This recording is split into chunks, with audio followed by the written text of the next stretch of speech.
Super good. That's right, D Smoke, the winner of Rhythm and Flow Season 1.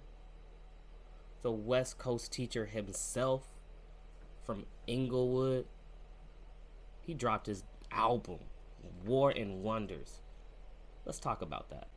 For those of you well versed in music, you should know that D Smoke's family is really into the music scene.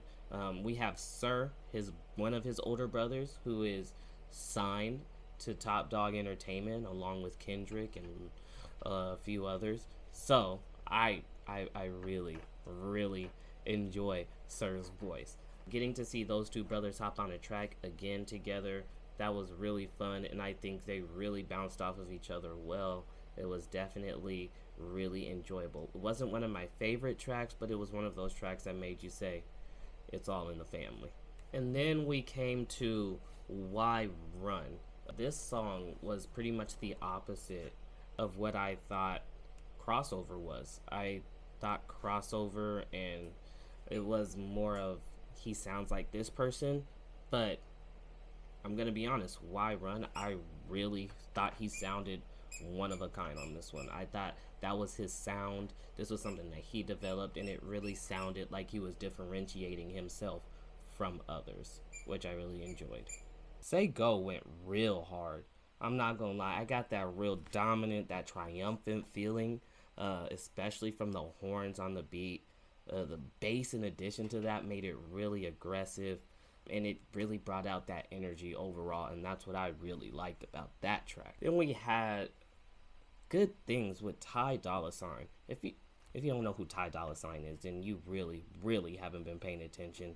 This man, the feature master. I honestly cannot think of a single Ty Dolla $ign feature that I just don't enjoy, but this was part of the course. I mean, it wasn't nothing big, it wasn't nothing different. This was another Ty Dolla $ign feature for you to enjoy. He sounded like he belonged where he was, and yeah, this was definitely more of a party anthem than the rest of the songs that you heard on here, and I could definitely see this being played in the club or at a party or something like that. The Fireboy DML feature is everything. I'm not gonna lie. Like that's it.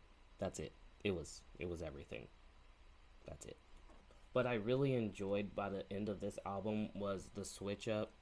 I do think that there was more of a jazz influence throughout this album, but there was also that West Coast G-funk throughout the album, and I think they balanced very well. By the end of the album, I definitely felt as though both sides were explored thoroughly. I felt like both sides were able to show what they had, and he was able to flourish on both of them. So I think he did a very good job with this album. It's very enjoyable, and to be honest, I think that he's only going to keep getting better. I definitely loved his first debut album that he dropped right after Rhythm and Flow, Black Habits. Go check it out if you haven't. I think I'd honestly give this album a solid 7.5, 8, just because there were moments when, like I said earlier, I felt like I was hearing other rappers through his voice. I really want to see if this next project he drops, he fully establishes his own sound, because I feel like he still hasn't completely done that.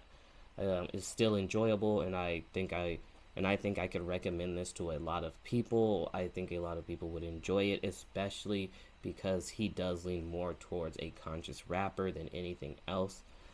So he always has something to say.